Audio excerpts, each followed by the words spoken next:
Hello, welcome back to the Simply Digital YouTube channel. I'm Kate, and today I'm going to talk about how goals work in the to-do list app, Simply Goals and Tasks. At a basic level, goals work like categories for your tasks. All you need to give it to create one is a name and a color. Then when you create your tasks, you'll see all your goals, again, basically categories, and you'll pick the one that this task belongs to. The app starts you off with a miscellaneous goal. You can edit or delete this, but you do need to always have at least one goal for the app to function. If you really want to completely ignore the idea of breaking your tasks into categories, then leave the miscellaneous goal, change its color if you want to. New tasks will default to that goal for their category because it's the only one. And you can just make and schedule tasks without ever thinking about categories or any of the stuff I'm going to talk about next. Moving on, for those who do want nice color-coded categories, you'll want to create a goal for each category of tasks. I would recommend starting with 6 to 8. Some examples are fitness, housework, schoolwork, work, friends and family.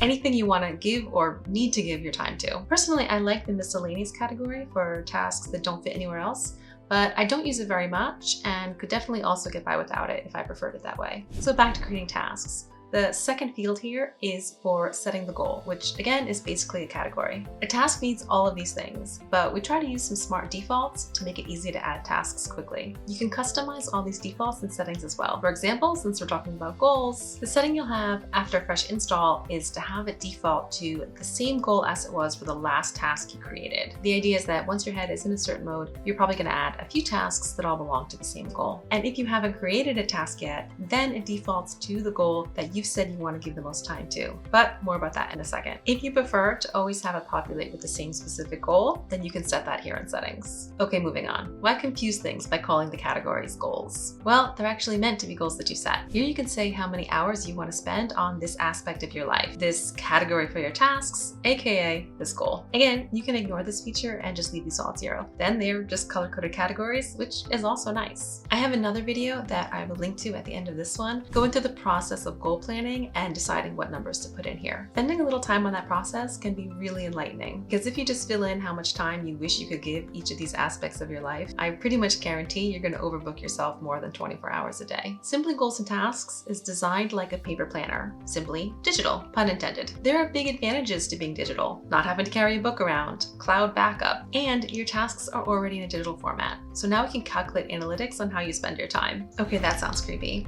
Maybe now's a good time to say that it is not our business model to sell your information. The only time third parties get anywhere near your data is the software vendors that we use to allow more rich features, specifically the Google-owned servers that allow us to do cloud backups over an encrypted connection I'll add. And we pay them for that. They're not paying us. So when I say we can see how you're spending your time, I mean the app can calculate it automatically and you can look at it and hopefully gain some valuable insights by seeing that information in pretty charts. My own personal example, I always felt guilty for not editing and uploading my photos faster. Photography is my main hobby. And then Simply Goals and Tasks showed me that I was actually spending more time than I wanted to on that particular hobby. A huge revelation for me.